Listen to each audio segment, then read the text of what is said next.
Thank you all of you for joining. So Fulbright is right around the corner. And so right now we are a fall semester. So I hope all of you are preparing for the test.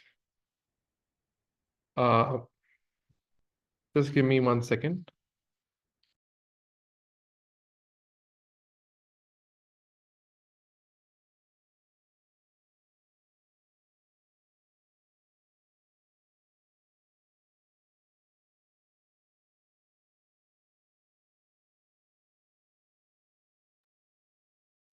Sorry for that. So, so for how many of you is verbal score more important, and for how many of you is math score is more important? So do type it in the chat box. Just write V if verbal score is more important, and if quant math score is more important, do write Q in the chat box. So I would like to know the mix. So a bit about me. So I have PhD in mechanical engineering from Georgia Institute of Technology. I have my areas expertise are heat transfer and energy conversion. I'm a Fulbright alumni. I'm a director of Heat Transfer Lab. I'm focal person for national scholarships. So before getting my PhD from Georgia Tech, it took me like 2 attempts at Fulbright and 3 attempts at Georgia Tech to get there. So it is an ambition worth having. The first time I applied for was for undergrad. So in case you are one of those people who got a rejection from a school, or so it should not stop you from applying. Make your application more stronger the next time you apply. And the scholarship, they like students who are applying again. So so a bit of my research. So on the right, you can see a map of Pakistan. So global warming is hitting us, and it is hitting Pakistan very bad. One of the ways is to alter the environment, alter the topmost stratosphere. So if we alter the topmost atmosphere by spreading aerosol particles, we can actually reduce Pakistan's temperature. Bottom right is a ventilator. Its patent is currently filed. Hopefully, in this month, I'll be getting acceptance for this patent. It's a very simplified ventilator, so hopefully that will go through. On the left is a concentrated solar power. It is industrial scale of converting solar energy. All of us know solar panels that we use at home, but right now Pakistan does not have a industrial scale of solar energy conversion. So a part of my group is pushing towards this. So all of this is due to Georgia Tech. The ideas I obtained over there, it's a degree really worth having. It's a degree from US is hard to get, but it really makes uh, things good. Like earning a PhD from Georgia Tech or any place in US really transforms your chances, your career chances. So, and this is my team on the left at Georgia Tech. My professor already has a startup of, and that startup is like being used in space this is my research group on the right. So what the lessons you learn at that place, you try to replicate once you come back or wherever you go. So so this will be two-part presentation. So I'll be starting with the quantitative section. In that, there'll be a test taking strategy.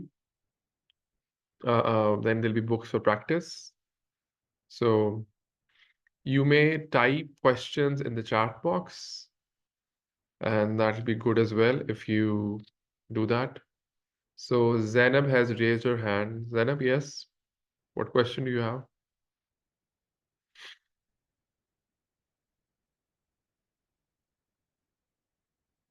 You'll have to. So this is a webinar. They won't be able to speak. You'll have to type in the chat or the Q&A box what your question is. Okay.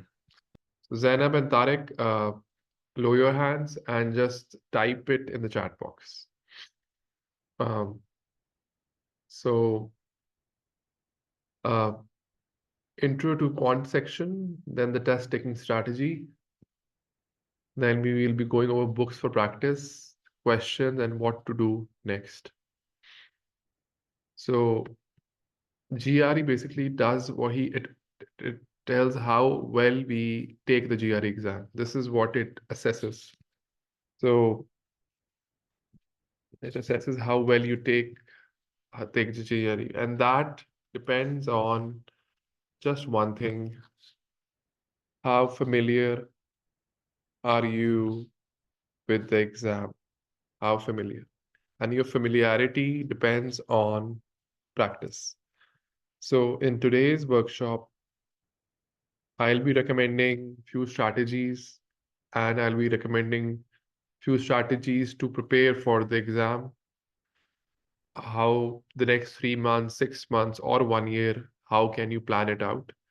And then it's for you that you really put in the effort.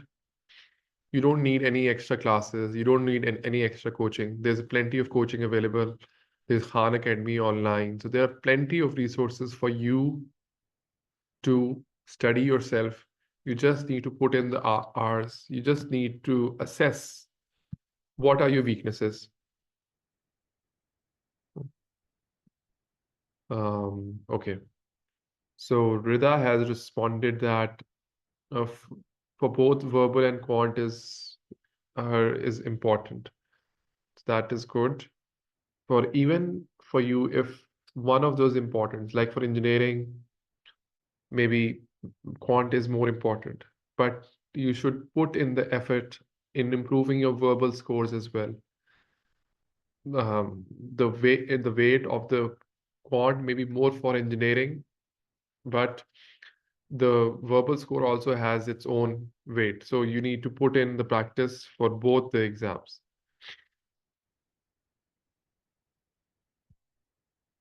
Okay. So how familiar you are with the is depends on your practice, depends on the amount of time you have put in. So good news for all of you is that the GREs has reduced its time. Before it used to be 4 hours. Now it is little less than 2 hours. So that's the good part.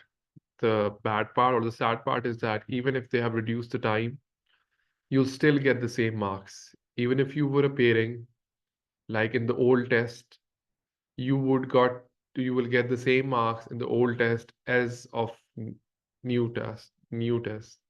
They call these tests standardized tests, which basically means that one of the meanings is that if you keep on giving this test without any extra prep, you will keep on getting the same marks. There is no good, there's no bad day. So it's pretty like this, they're pretty consistent. So analytical writing. So it has one section. So one, analyze an issue. Before there used to be two tasks, now it's only one. You have to analyze an issue. And then you have the verbal reasoning.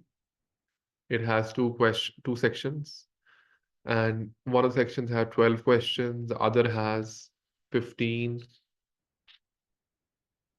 And similarly for quant as well, you have 12 questions, 15 questions.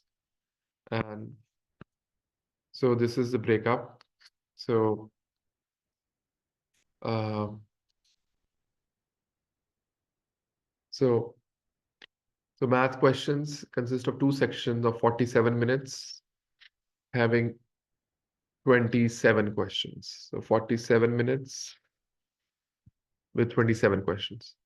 The significant number in each sections are quantitative comparison questions, in which you have to tell which quantity is bigger or smaller. You don't, in it, you need to practice so that you don't solve the question. You learn to compare the two sides. Comparing the two sides is faster that it's then rather than reaching the exact solution. So quantitative comparison The remainder consists of multiple choice or numeric entry questions. So multiple choice, you are familiar with. Numeric entry means that they give a box in which you have to type in the number.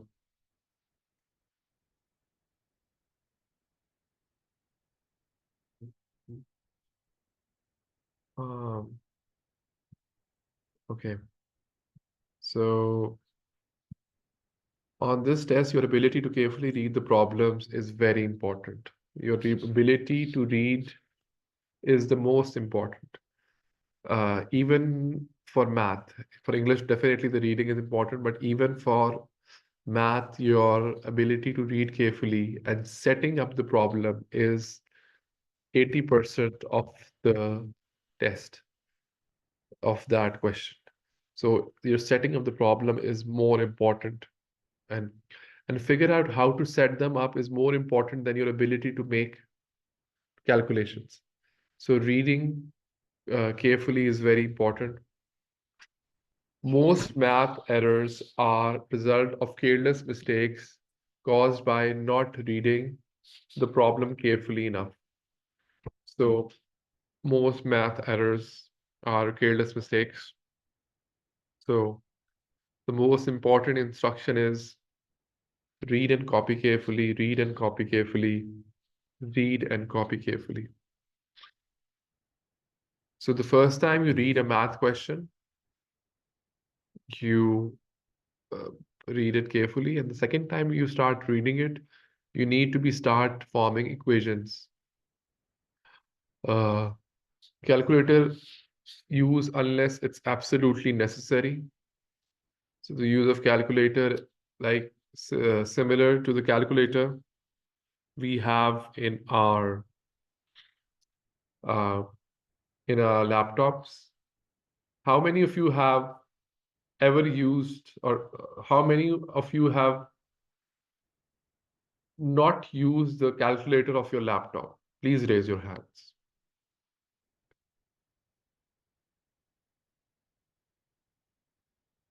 So we have plenty hand that were raised. The maximum 10 was touched. Only 10 out of 60 plus students.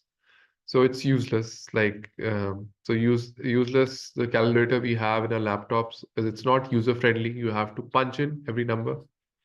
So you will use the calculator of the exam only to find the final answer. If the final answer is too difficult, then only then uh, you will be able to use the calculator. But if you're setting up the problem, don't use the calculator. If you're using it, it means that you are doing something wrong. So now types of questions. So their MCQs have 5 options. Those options are arranged in an ascending or a descending order, that either the first option is 20, 20, 40, 80, 100.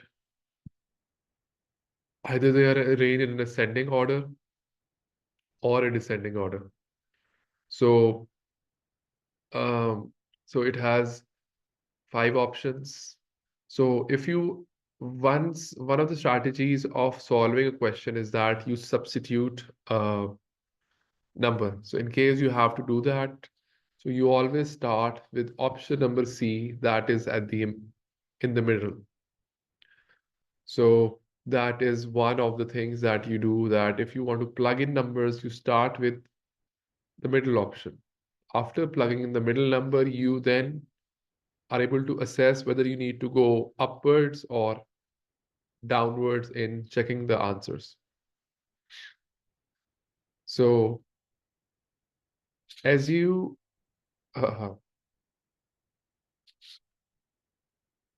there are many instructions at the start of the test. And even during the test, when you're switching from verbal to quant, there are instructions that you see on the screen. Those instructions are similar to the instructions that you have in the mock tests, which are online available on the ETS website. So in those mock tests, read them very closely so that so that once the test starts, you don't read the instructions, which you can read beforehand as well. So what to do once you are starting the exam and you have certain instructions that you have to read. Don't read them. Instead, read them very thoroughly during the practice at home.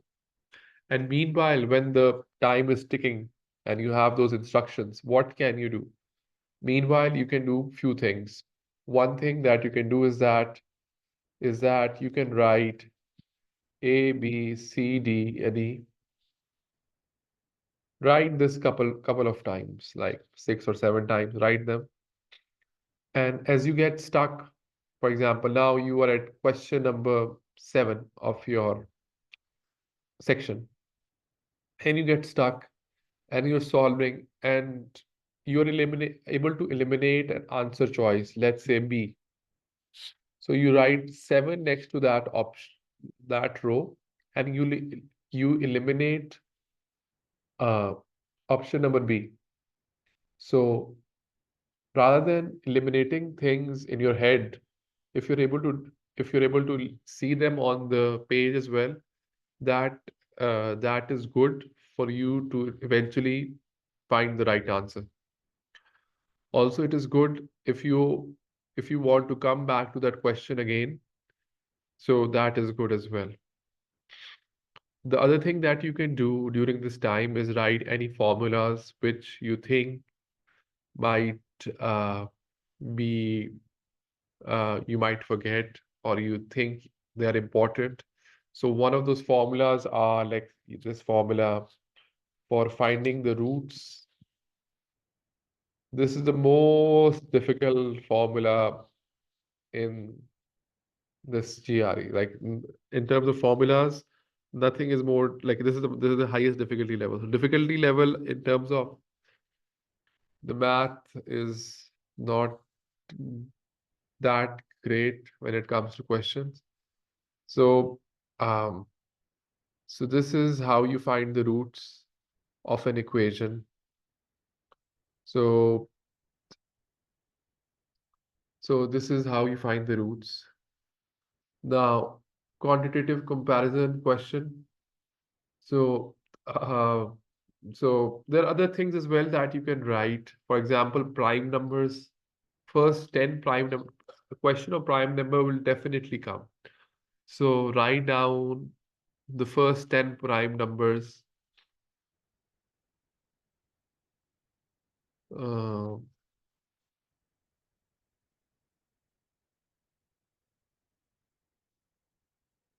I have a couple of questions. Okay, so this many of them are answered already. Being a software engineer, the question is out circle most used calculator. Okay, one of the questions is kindly repeat again the mock test website. So all these tests are conducted by the society, the organization that conducts its ETS. So if you go to that ETS website, create an account over there, and over there are 2 tests which are free, and you can take the first test later today or tomorrow so that you can know your score before the start of preparation, and one test later on.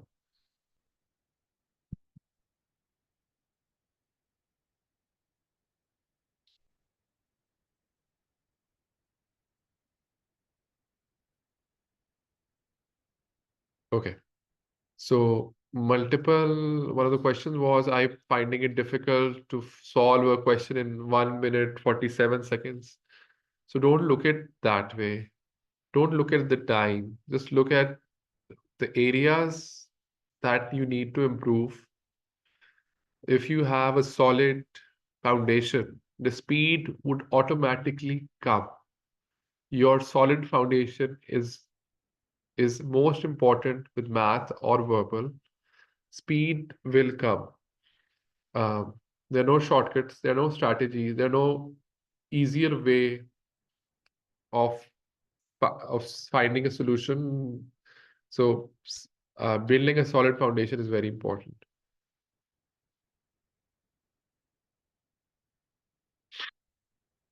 Okay, so multiple choice and multiple answer questions. So in that choice, we have to click on all of the correct options. If you partially select few of them, we would not get the whole credit for it. Then the quantitative comparison question, there's no option E for it. So A, B, C, and D.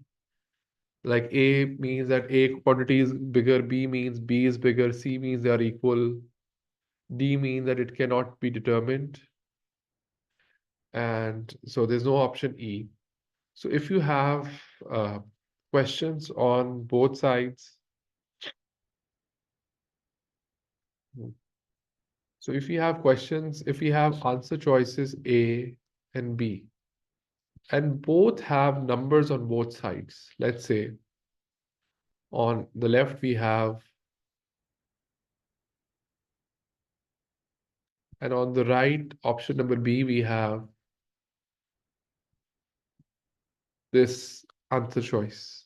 And on both sides, we have numbers. A quantity and B quantity are both numbers. So in this case, option D is not an option, that it cannot be determined is not an answer choice. So if you have numbers on both sides, option D is not an option. Then numeric entry, in which you have a box in which you have to type in the answer. So now this is an important slide. There are two types of strategy that you can do. The first strategy is that you take the easy test first. In it, this strategy is for expert test takers who know their weaknesses. And once they read a question, they know that this is an area which is difficult, and just by reading it once, they uh, reach this conclusion that they will come back to it later. So they skip a question. The other strategy is for beginners, which uh, is that uh, you are okay with the fact that this concept is difficult, but once you read that question, you read it as if you're reading it for the first and the last time. You're not getting a time afterwards to come back. So you read it thoroughly, you attempt it, and you click on the answer choice. You don't skip. So this way, it means that you will have to bend, you'll have to be okay with the fact that maybe this is not the right answer, but you'll keep on going.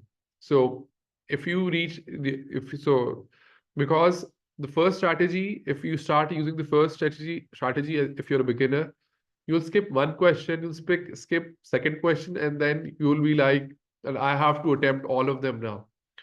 So don't skip. You're okay with getting if the answer is wrong. So if you reach this, you click on an answer choice, and on the top of it, you can mark on the screen as well that this question you would come back to as well. Also, you can write it on a rough page that question number 8 was something that you clicked, but if given a chance, you will come back and then you will do it.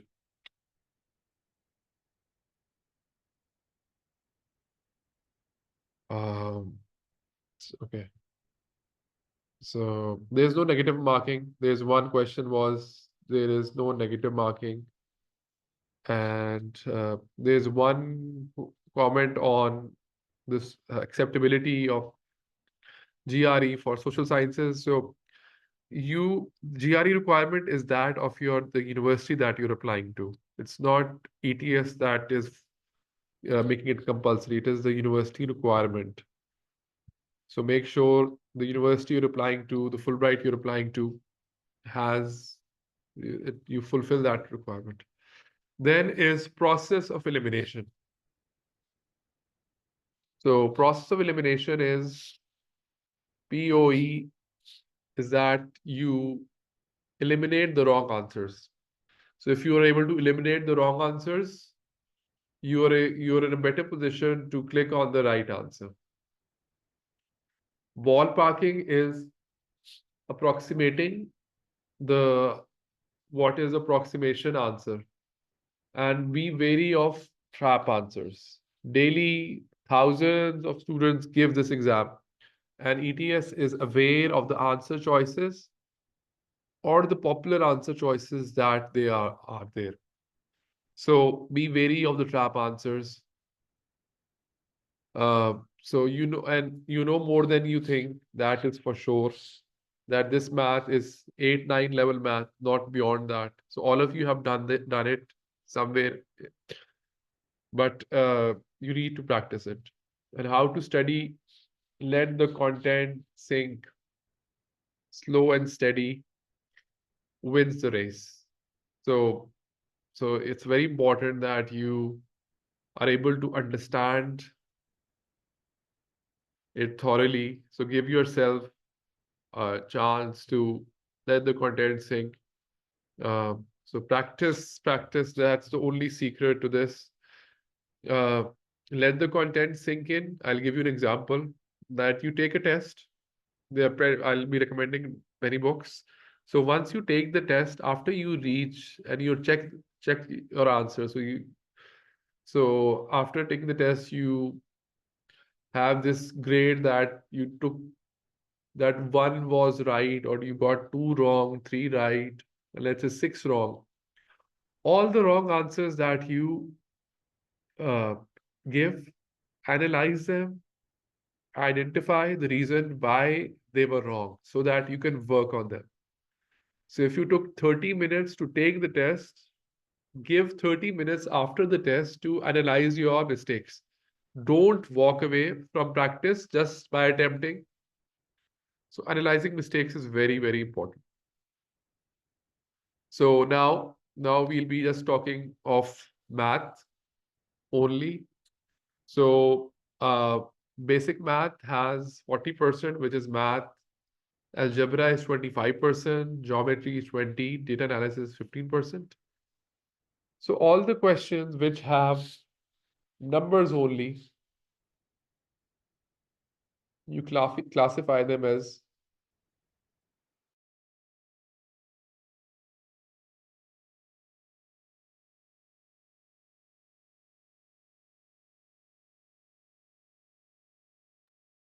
I think Dr. Ali's internet got disconnected. He'll be back with us shortly.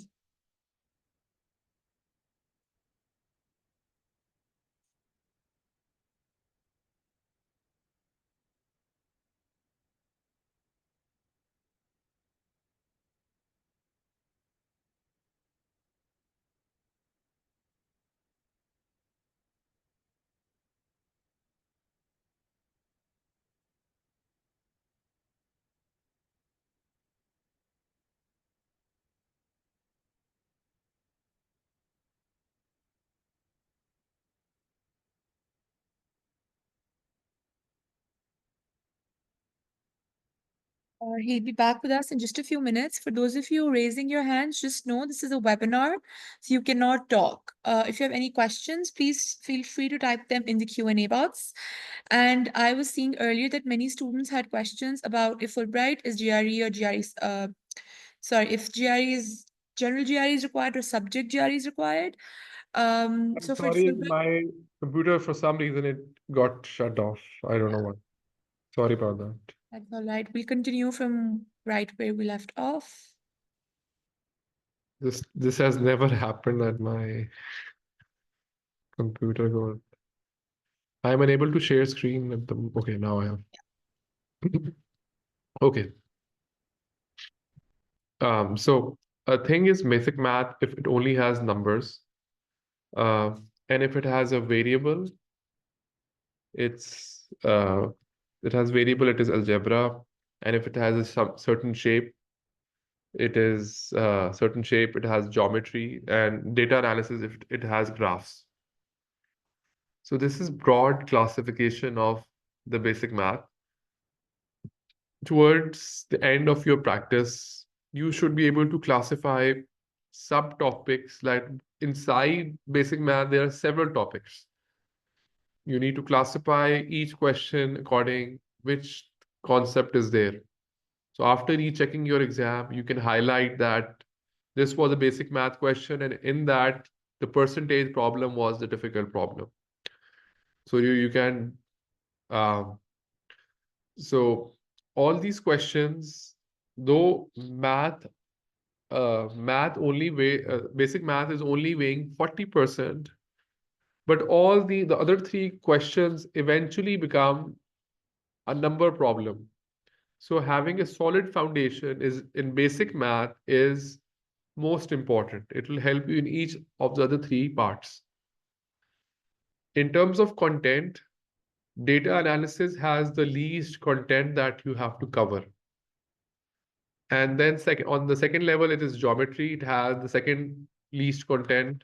Third is algebra, and content-wise, basic math has the most content.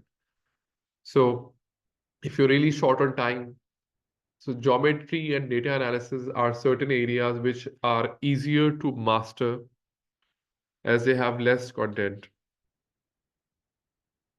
Now, how do you master these things? So this is the most important slide of this entire workshop. So the first is the resource book for ETS GRE Math Review. This is by ETS and it has 4 chapters. So, uh, so you can use those 4 chapters. So that is basically the syllabus of math. Like everything that you need to know about math is inside that. It has no questions. So for questions, you have book number 2 for quantitative reasoning. That is again by ETS. Number 3rd book is for verbal. Number 4th book is by Big Book. It has 27 practice tests. This book got discontinued like 20 years ago, but I still recommend this book. The reason is because it has actual tests, plus all the questions have a percentile attached to it.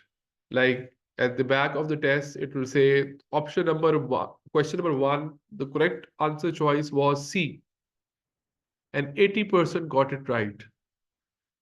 Question number 27, option number correct was C, and only 10% got it right. So it's the only book which has the difficulty level given by ETS themselves. So it's a good book. So the first 4 books are by ETS themselves, the organization that uh, conducts the test. Then 5th, 6th, and 7th are the books by publishers. So uh, if you have a lot of time, which I hope you have reasonable amount of time, this £5 book is very good because it has the maximum amount of practice organized in chapters. So you will have one complete chapter of probability having many questions. So if you have time, which I hope you have, this is book will be very rigorous learning experience. So do that. Book number 6 is easier to cover. It is smaller. And 7 also is relatively easier. So if you are very short on time, let's say you're very short on time. So book 2 to 3 would be very easy to cover. And you should first master them. And if you have a reasonable amount of time, you should start with the £5 book for math practice. One app, Telegram, is an app. So it's an app in which you can see many past papers, recent past papers. So install this app, you'll get access to many past papers. On Telegram app, there are many groups of GRE present there having a lot of material that you can download. Okay. One common question is that what is a good score of a test? So higher the better. But what the easier question to answer is what is the minimum score that you should be aiming for? So in each of the two components, you should be above the mean. You should be above the 50th percentile. That should be the least you should be aiming for. So 50th percentile is the aim. So if you have 50 percentile as 153 marks for quant, and for verbal, if you have 151 marks, you can get a 52 percentile. So this is important for analytical writing. If you score a 3, you'll be better than 17%. But if you score 4 marks, your score will jump from 17 to 59. Just a one score jump will really transform your scores. Yes, the app name was Telegram. Okay. So all of you solve this question and write the answer in the chat box. What is the quotient and remainder for this?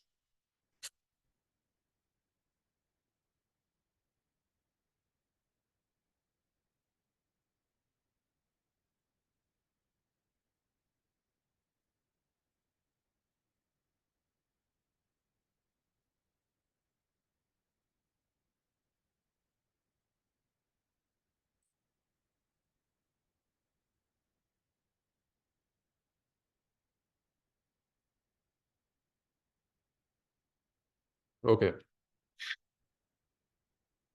So I hope all of you have paper and a pencil with you. So one thing is that if you're reaching an answer without a paper and a pencil in GRE, most likely that answer is wrong. Okay. So let's solve this question. So I want everyone to be on board. So 19 divided by 7. You want to multiply with a number such that the answer you get is a little less than 19. So if I multiply 7 with 3, I will get 21, which is beyond 19. So 7 twos are 14. And this is the answer. The quotient was 2 and the remainder was 5.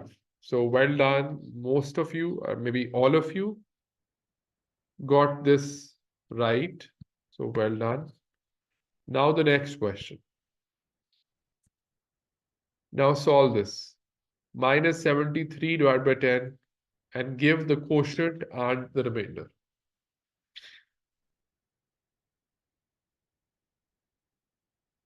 Hasnain Jamil wrote an answer. I think it was for the previous question. Now let's see who gives the answer. The first to answer is the answer. We need to find the quotient and remainder. Rida gave a quotient of minus 7, remainder 3. Mahgul said negatives are not possible. Talha Balot said imaginary number. So far, we have no right answer. Okay. So, Ruxana, you gave minus 8 and 7 remainder. Think so that's the right answer. Okay. Noman gave an answer. Well done, all of you who gave the answer. So, just like the last slide, minus 73 is to divide by 10. So we need to multiply 10 with a number such that the answer is less than minus 73. So if we multiply by minus 7, we'll get minus 70, which is beyond minus 73. So we multiply with minus 8. So we would get minus 80, which is less than minus 73. So subtracting minus 73 from minus 80, we get this. So the quotient is minus 8, remainder is 7. So many of you, or maybe all of you, would be dividing this for the first time, dividing a negative number with a number. And and this, if you download the ATS, the math review, this is one of the questions that they have solved themselves. So being familiar with the content is very important. So this was the second question that I asked you to solve, which was a quotient remainder question. The next question is also a quotient remainder question, but a different. So solve this.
Okay. So when a positive integer n is divided by 3, the remainder is 2. And when n is divided by 5, the remainder is 1. What is the least value of n? So if you divide n by 3, the remainder is 2. So which are the numbers which divided by 3 would give a remainder of 0? So all the numbers which are in table 3, like 3 ones are 3, 3 twos are 6, 3 threes are 9, all of them would give a remainder of 0 when we divide them by 3. So all these numbers which are in the table of 3, if we add them by 2, so 3 ones are 3, if we add 2 to 3, 5, we get 5. 3 threes are 9, add 2 to it, 11, 3 fours, 3 threes are 3 fours are 12, 14. All of them now will give a remainder of 2 if we divide by 3. Similarly, n is divided by 5, the remainder is 1. So 5 ones are 5, plus 1, 6, 5 twos are 10, plus 1, 11, 5 threes are 15, plus 1, 16. So these value will give a remainder of 1 if we divide by 5. So the common number in the two rows is 11. So the least value of n. Now, this again was a quotient remainder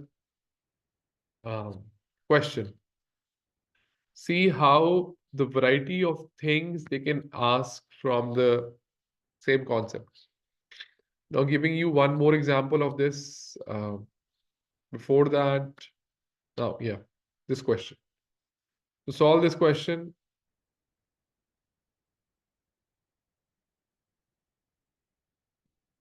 why it can't be 5? Because 5 was not common in the two rows. So so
in the sequence above, the first three terms repeat without end. What is the product of 81st term through the 85th term? So the thing about this question is that we have to locate the 81st term. So after we get there, then it becomes easier. So let's say the question was take the product of third term to fifth term. So it was pretty obvious that the third term is -5 and we take the product of the next. So the term that we need to get, so explaining this, so if we want to get to the third term, we divide by the terms in the pattern. So there are three terms in the pattern, and the numerator is the term we need to get to. So 3 divided by 3 gives 1, which basically means that this pattern has repeated itself once. Now if we need to get to the 81st term, 81st term divided by 3, we get 27, which means that this pattern has repeated itself 27 times, and we are on the last term of this pattern. So we are on -5. So now taking the product of 82nd, 83rd, 84th, and 85th, if we take the product of all these, so -5 multiplied by -2 is 10, 10 multiplied by 3 is 30, 30 multiplied by -5 is -150, -150 multiplied by -2 is 300. So 300 is the answer. 81st, second, 83rd, 84th. So 300 is the answer. So quotient and remainder being asked in several ways. Now solve this question.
Okay, Khadija has answered that the answers are equal.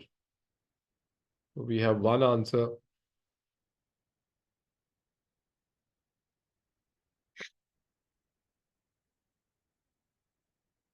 One more answer saying equal.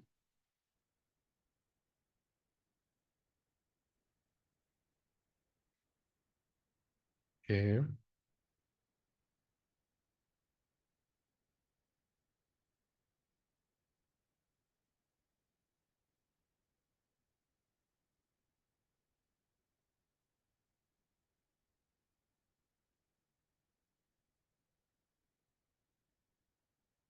Okay. So can't be determined. So, so greatest number of consecutive non-negative integer which have a sum less than 22. The greatest number of non-negative integers such that when we add them together, the sum is less than 22. So what is the smallest non-negative integer there is?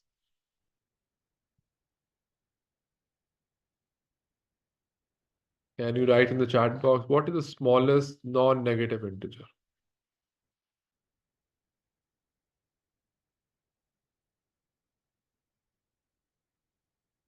Yes, okay. So after several answers, the smallest non-negative integer is 0.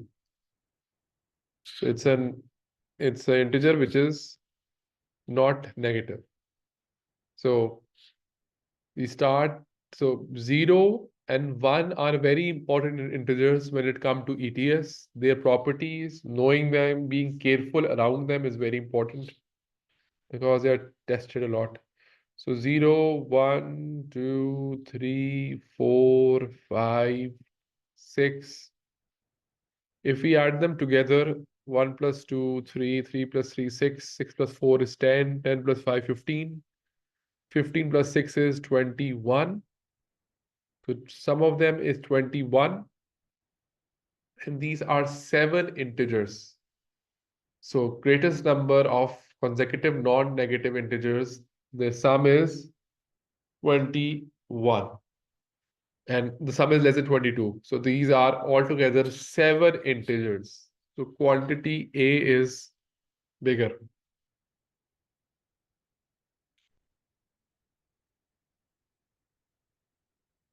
Now solve this question.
One answer 208.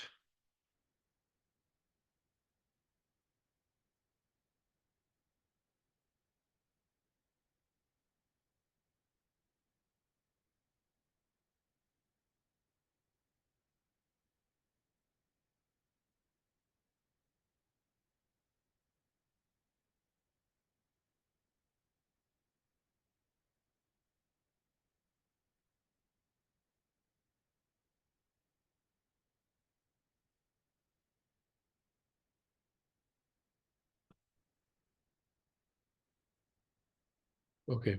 Merchant sells 3 different sizes of tomatoes. A large can cost the same as 5 medium cans or 7 small cans.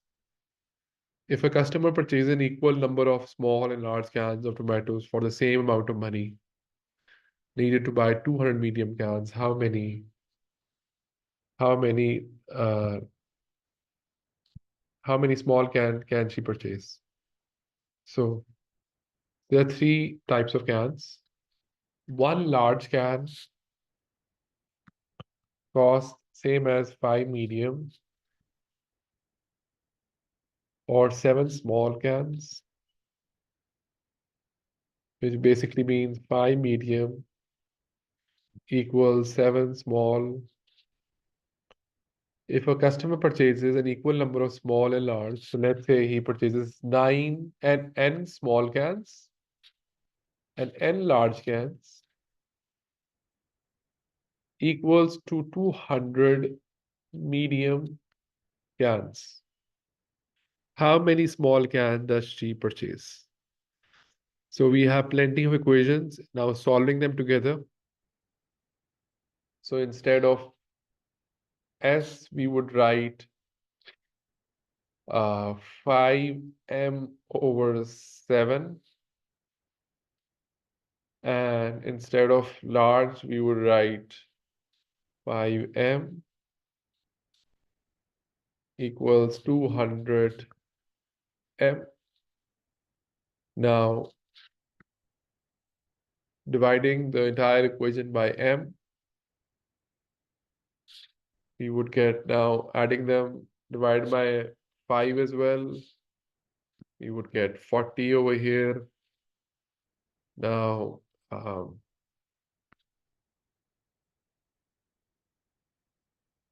8 over 7n equals 40. 5n equals 35. So this question was difficult question. Like the setting up the problem took more time.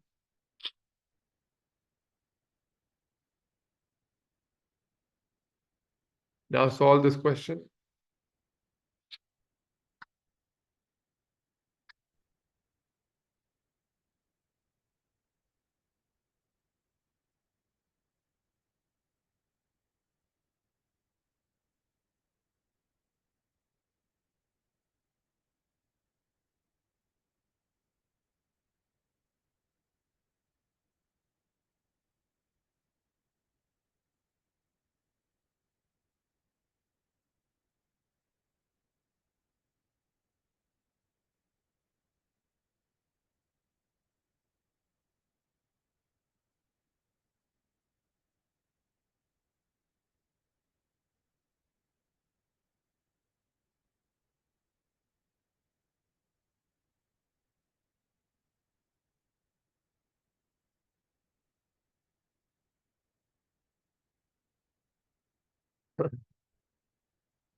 So quantity A is bigger. So if we solve them,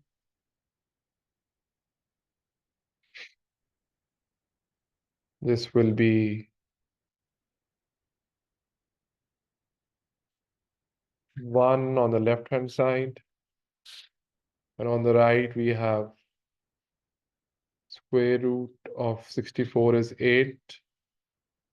And minus 2 is minus 8. And so it will become minus 1. Quantity 8 is bigger.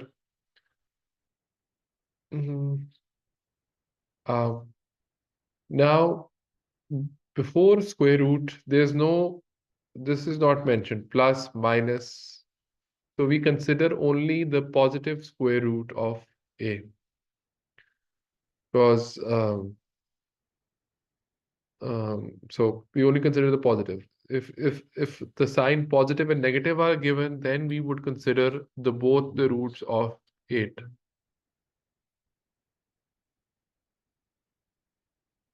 Now,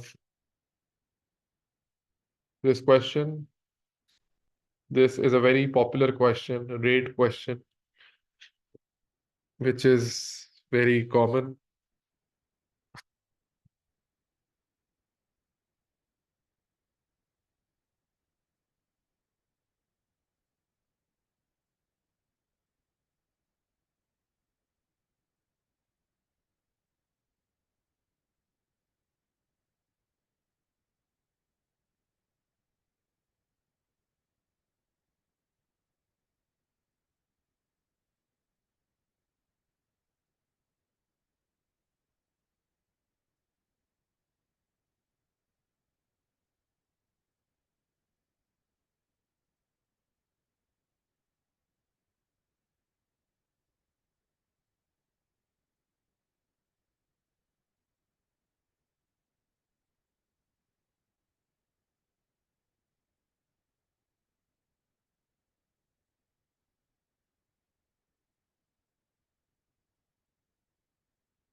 So we have one answer, two answers.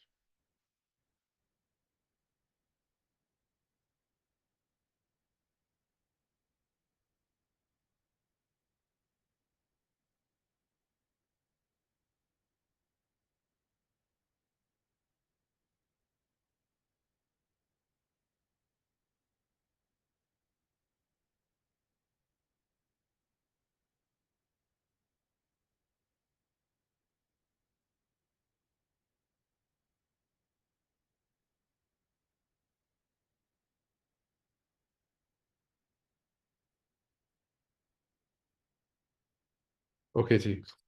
So a batch consists of n identical parts where n is a number of multiple of 60.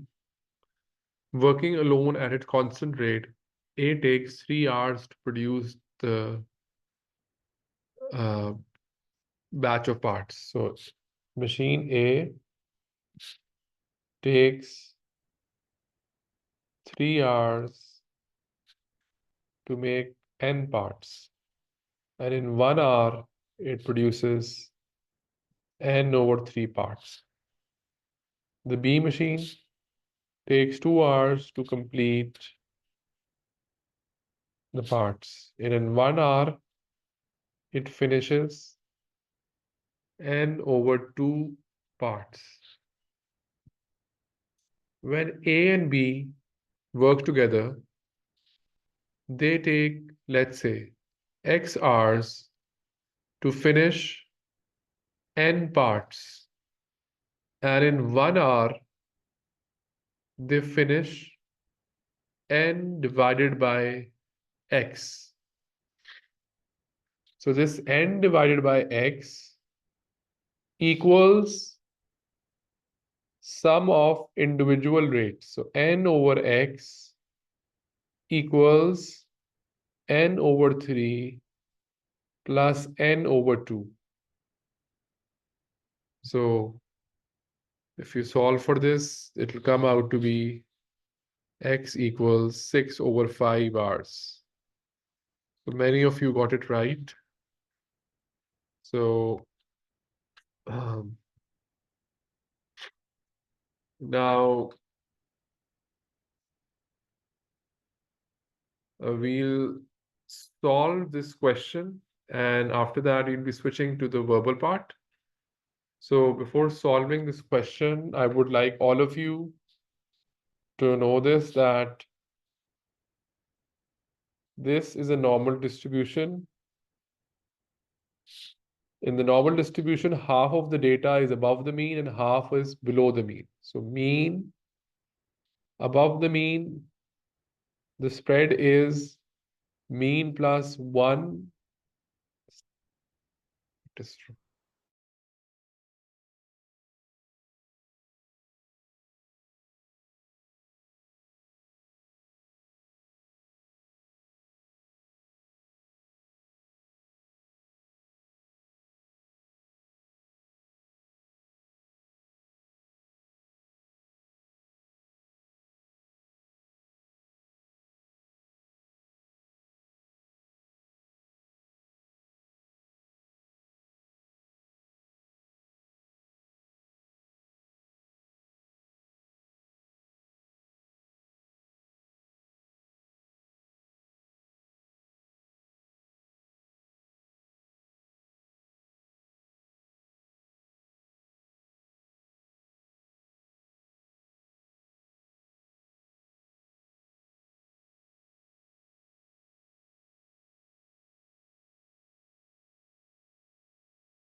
Hello, I believe Dr. Kazim's internet got disconnected.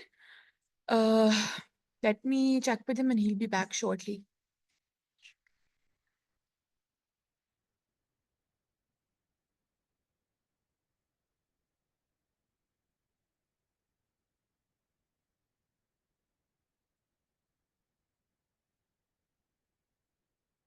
His laptop got turned off again, so he'll be joining in just a moment.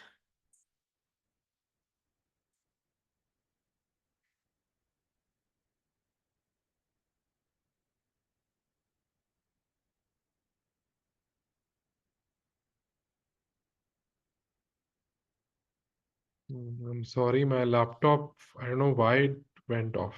It never happens.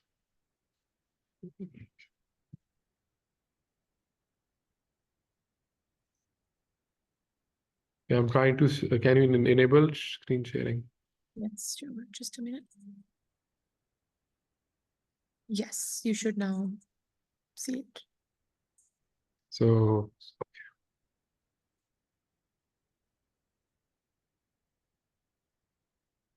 normal distribution.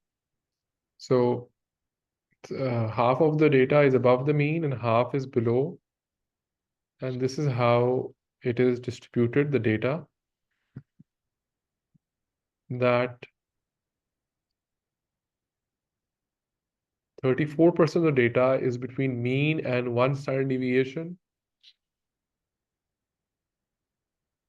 Similarly, for data below the mean, this is the spread of the data. Now I would like you to solve this question. This question is also very common, this normal distribution question. So the mean is 5 in this question. And standard deviation is 2. Mean plus 1 standard deviation mean that this first is 7, then 9. Below the mean, 5 minus 2, 3. 3 minus 2 is 1. So what is the probability that W is greater than 5? That is 50%. What is the probability that it is between 3 and 7? So it's 34% plus 34% is 68% probability that this will happen between the two. Now, switching to verbal. So all of you, I would like, for the math, I would like that you go on the ETS website, you make an account,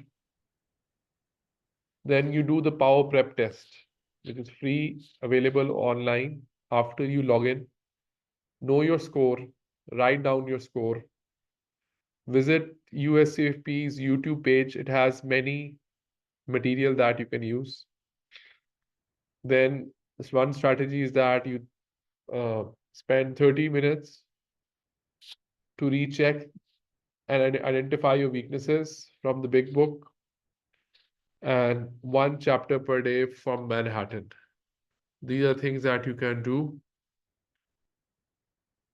Now the verbal score.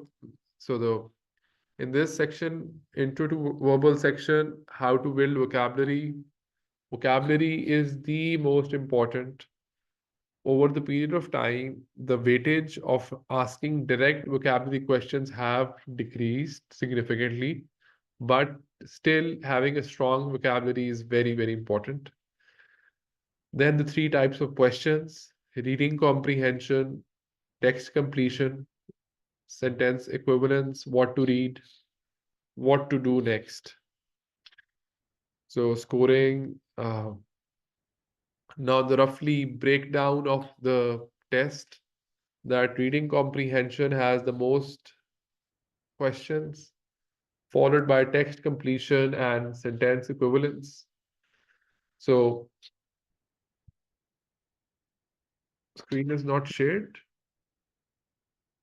Can you see my screen? If you should be able to. Okay. Mohammed Saleh, maybe it's something wrong with your. Okay.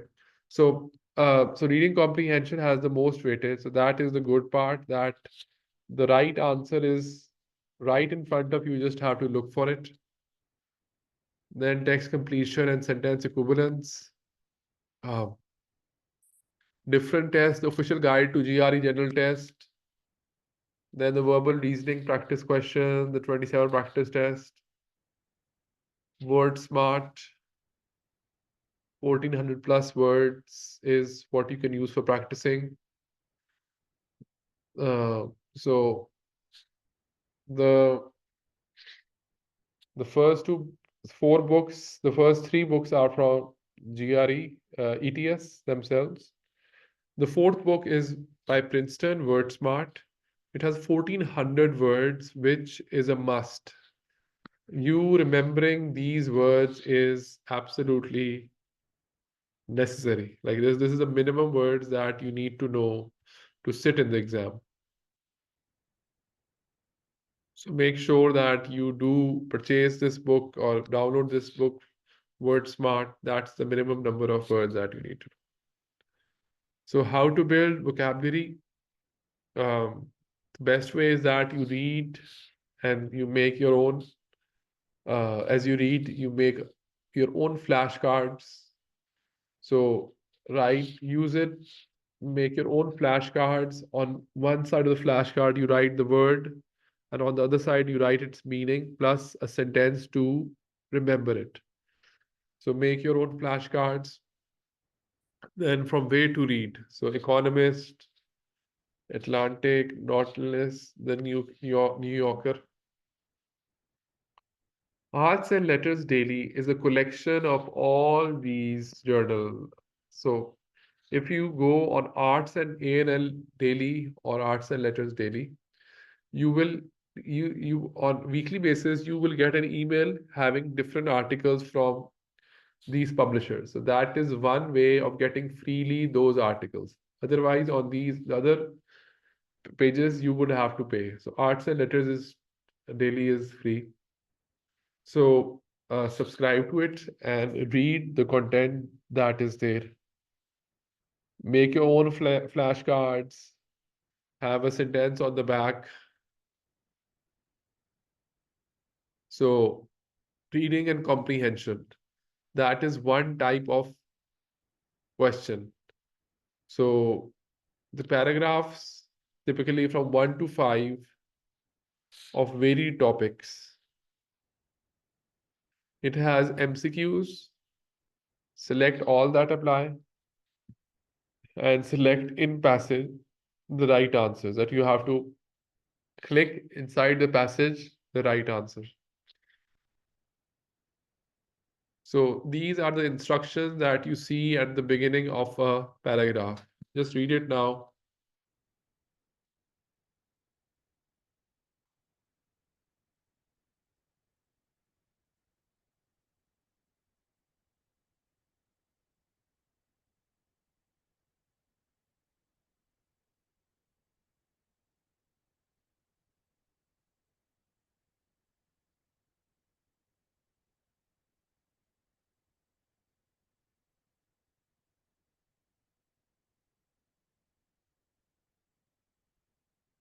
So answer all questions in the passage on the basis of what is stated or implied in the passage.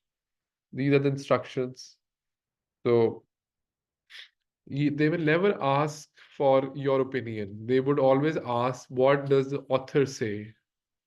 Not your opinion. Because if they start asking your opinion, then everyone would have a different opinion. So in that, you would have a question type, single answers, multiple answers, text selection, varied length of paragraphs. So different types of passages, complicated passage. So don't try to absorb the whole passage. So you don't get marks for reading the passage. So passage on the left-hand side and question on the right. So you'll have a scroll bar to go up and down. Can't underline on the whole. So the passage is arranged in an order. Similarly, the questions are arranged in the same order. Like as you go along the questions, you will go along the passage as well. So they are the questions and the passage are arranged in the same order. That the question number, like the last question would not refer to something at the beginning of the passage. That is a good thing. So one strategy is that before reading the passage, read all the questions so that you know what exactly to look for once you read the passage. So only read the questions, don't read the answer choices.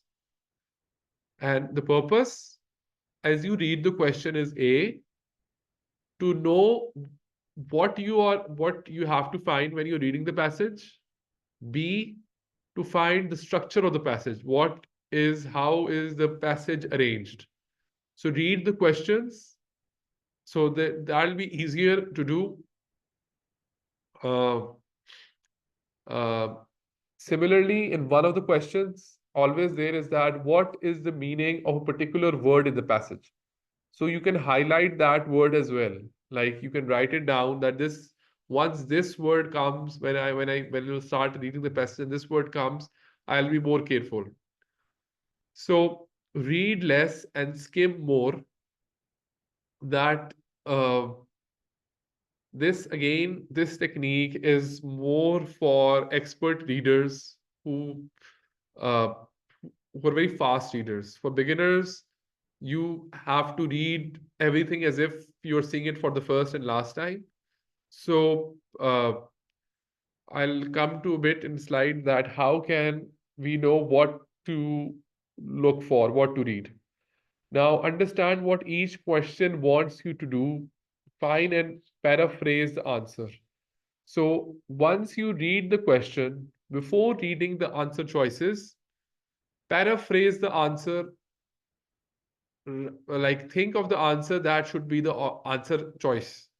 And then once you start reading the answer choices, then locate that answer which is close to your answer. Use process of elimination. Read less and skim more. Main idea. So what do you look for once you read the passage?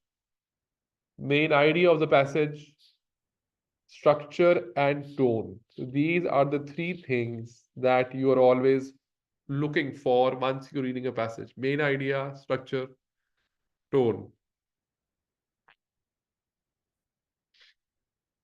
So most or all GRE passages are one or two things. One is a problem and the other is a change passage. So it can be about other, like many topics. It can be history, geology, rocks, but either it is stating a problem or how the problem is changing. So that is what it is, a broad category of the passage. Reasoning questions. So once they ask you that what does it imply? So understand what the question wants, find the answer from the passage, try to answer in your own words, paraphrase the answer. Eliminate the answer choices that go too far, answer choices having wrong tone, or answer choices which are half. Now, as you read the problem passage, so you start asking yourself, what is the problem? What caused? What are the effects? And are there any solutions? So the questions would be around these broad questions. So what is the problem? What caused it? Effects of it? Are there any solutions to it? Then the change type of passage. What was the old way? The new way? What caused the change? What are the effects of the change? Now read this passage, and after reading it, write in the chat box, is it a problem or a change question?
Okay, um, so it's a change at passage.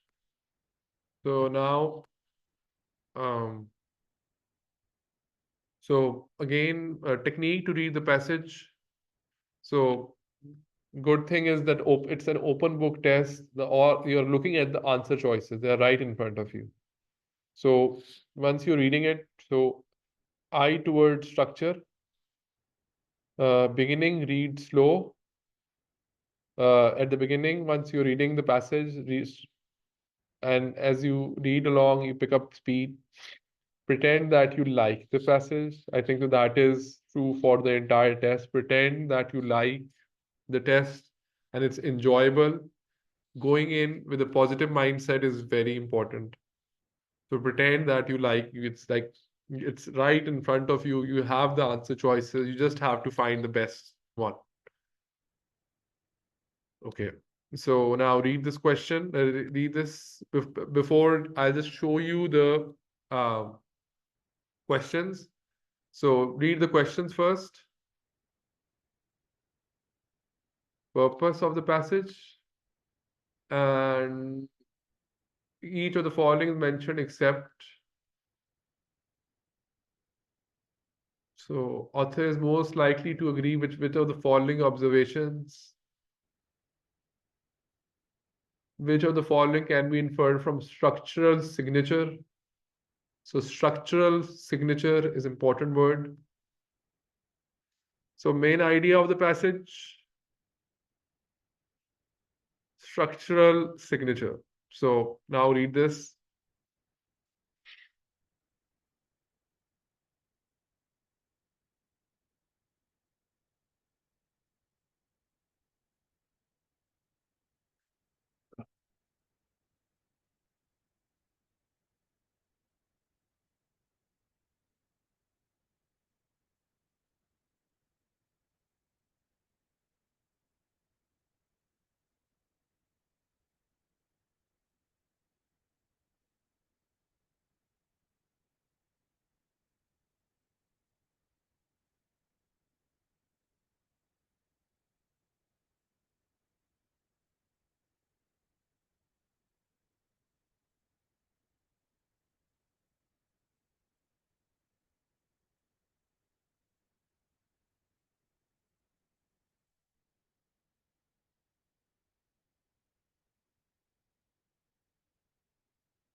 Now, so the question number one.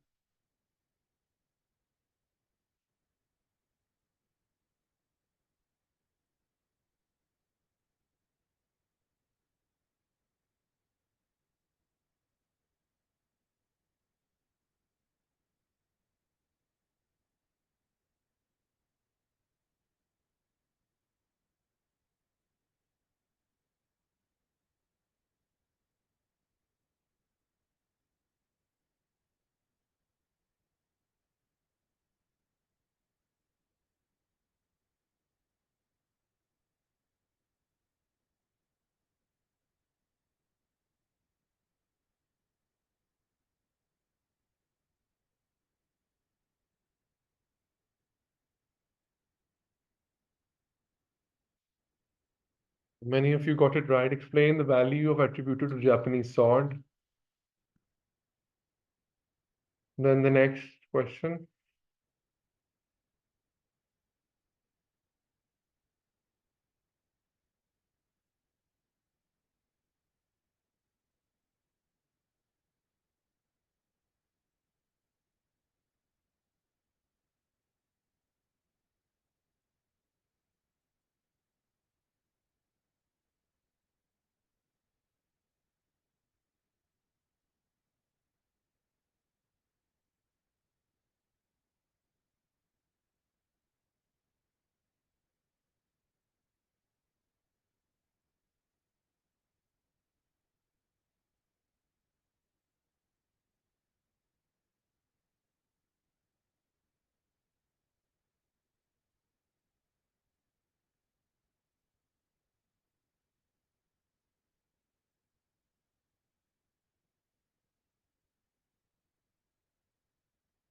So it's not wasn't no mention of secrecy is mentioned, so correct.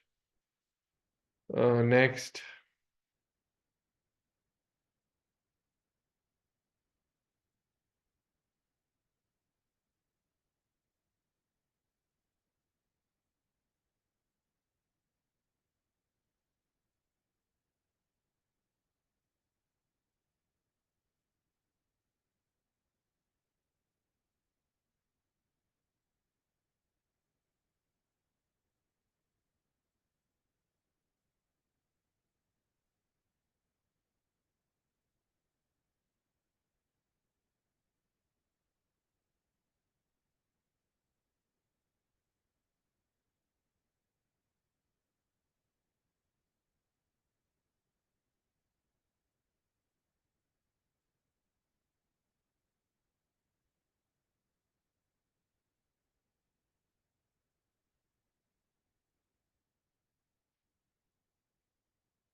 So correct answer is C. If a sword had a physical signature, other swords could be attributed to the sword's uh, creator.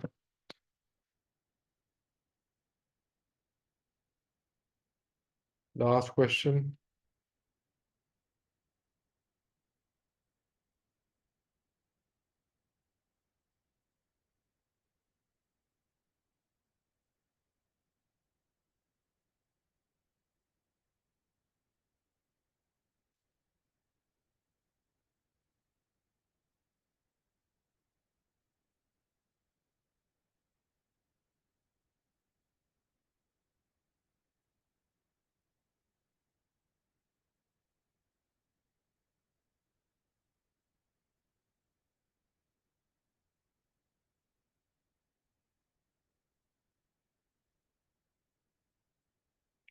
The answer to the last is B.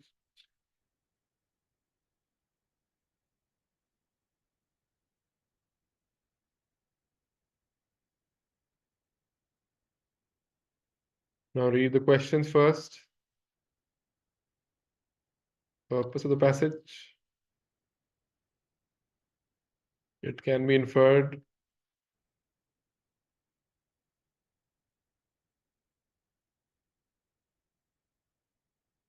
According to the passage, the television industry earned revenue from.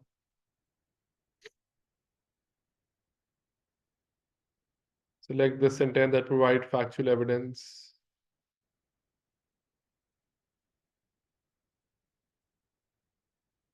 For talents were more imitative than innovative.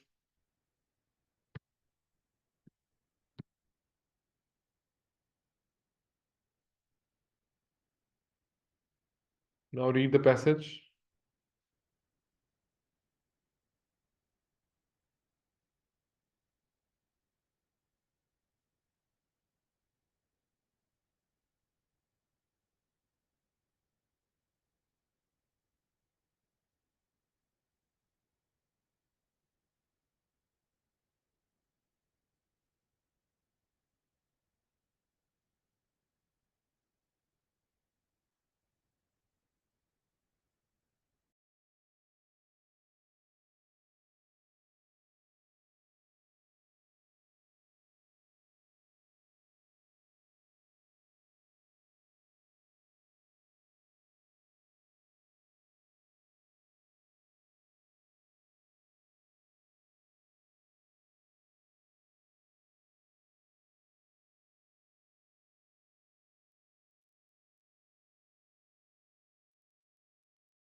So, primary purpose of the passage is to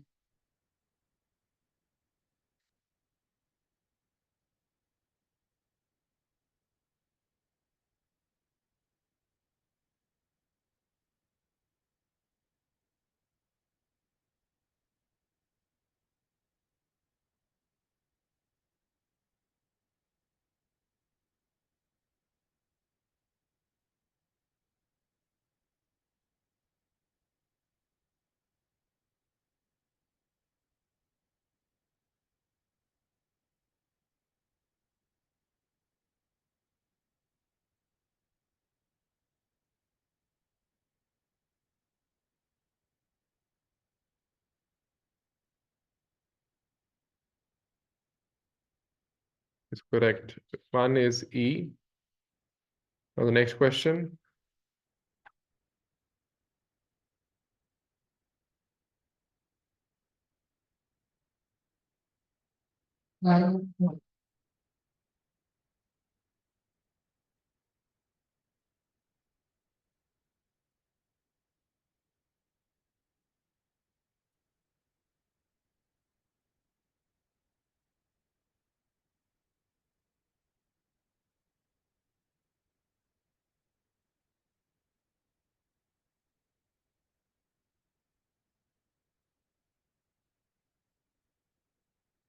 The answer to 2 is C. Very good, Arsalan, Amna. Okay. Third question.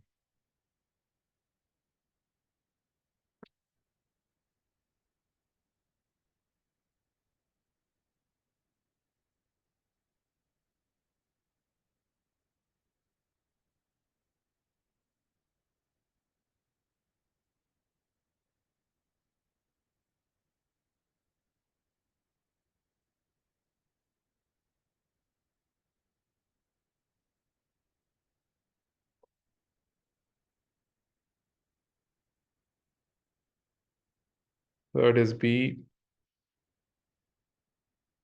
So structure of the passage, important words in the passage, main idea of the passage are few questions which come often. In fact, they come always.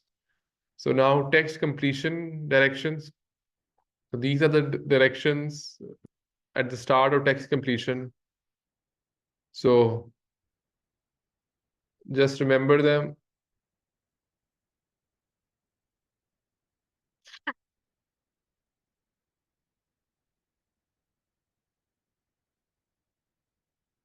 Select one entry for each blank. The corresponding column of choices, fill all the blanks in the way that best completes sentences. So we have to find word for each blank, and each blank is independent. So a question have 1 to 3 blanks can also come. There's no partial credit. So if a question has 2 blanks, you have to get 2 of them right to get the credit. Um, so question structure.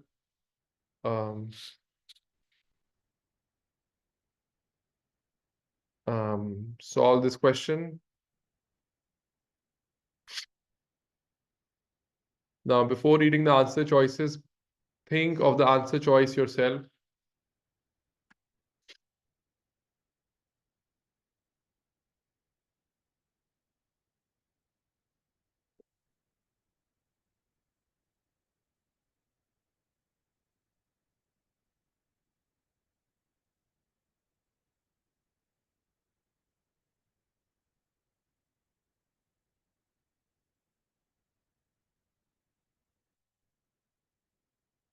So the answer is temperaments. Okay, that's good. So correct answer is temperaments. So find the clue, word or group of words that point to the best answer choice. So before reading the answer choices, try to find the clue, try to plug in the name, the word. Now read this.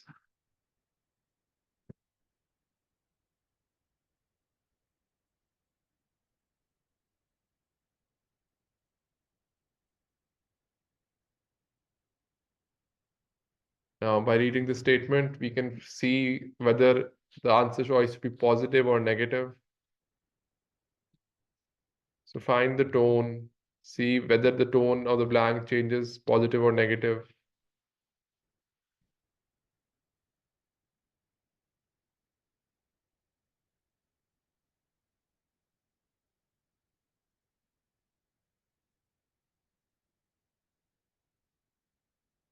So now for this, the point at which gold has dash effects on the living creatures. For this, the tone is negative. So identify the trigger words. Those words indicate whether the blank should be same or in opposite direction. So for sentences having 2 or 3 blanks, complete the blanks one by one. Put the easier blank in first. So use process of elimination. After you have plugged in all the answer choices, look if they can complement each other or not. So the last type of question is sentence equivalence. Read the directions of that.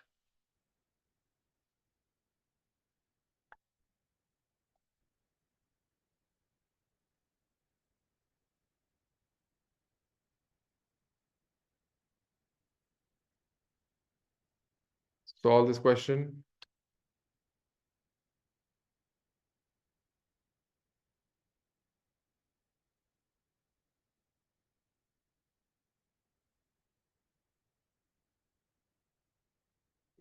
I didn't try to identify the clue.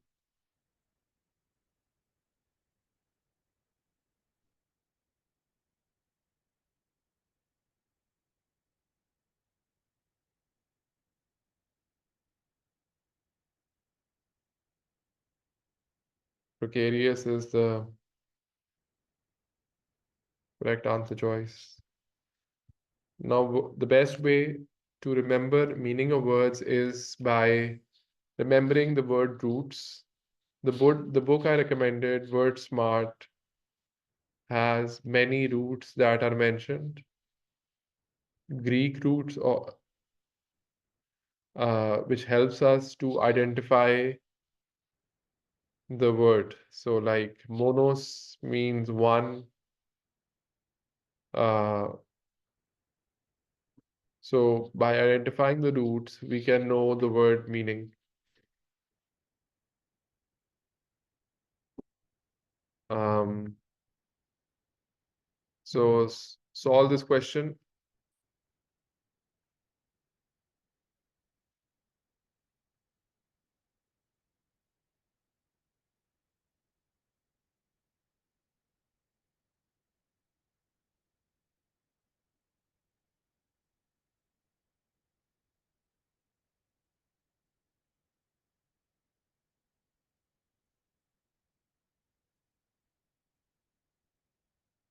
Yes, the answer is prolific.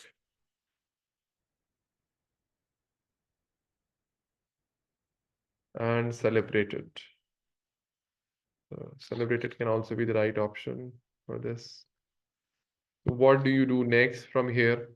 So same, create an account on ETS, give the free power prep test, know your score.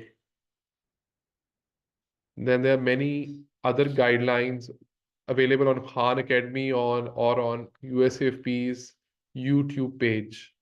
Use those resources. Um, Go over those resources. Make 30 flashcards per day. Complete one test per day from Big Book. And after checking the answers, spend 30 minutes to recheck the answers. Practice from Manhattan. And if you have very less time, then go over the official ETS practice questions. So use the resource books wisely. So this is it. So thank you so much. Thank you, Dr. Kazim, for a detailed workshop. If anybody wants the recording, please feel free to email us. And thank you for your time, Dr. Kazim.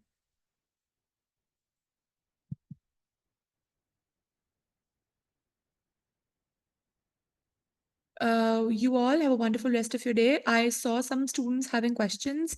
If GRE subject is required or GRE general is required, just know that for questions regarding the Fulbright program, please email info@usefp.org. And if any of you would like the slides or would want the recording, please email lahore@educationusa.org. And you all have a wonderful rest of your evening. Bye-bye.